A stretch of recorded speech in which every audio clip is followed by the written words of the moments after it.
How to fix mobile data is not working in Honor Magic 7. So let's start the video. First of all, turn on or off flight mode 2 to 3 times.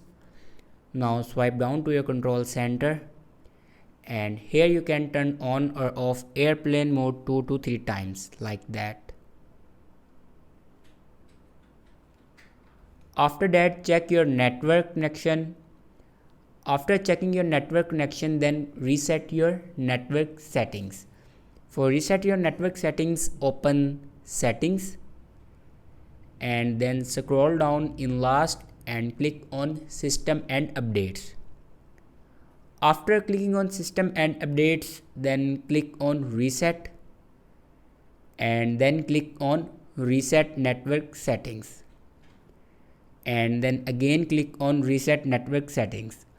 After reset the network settings, your problem will be fixed.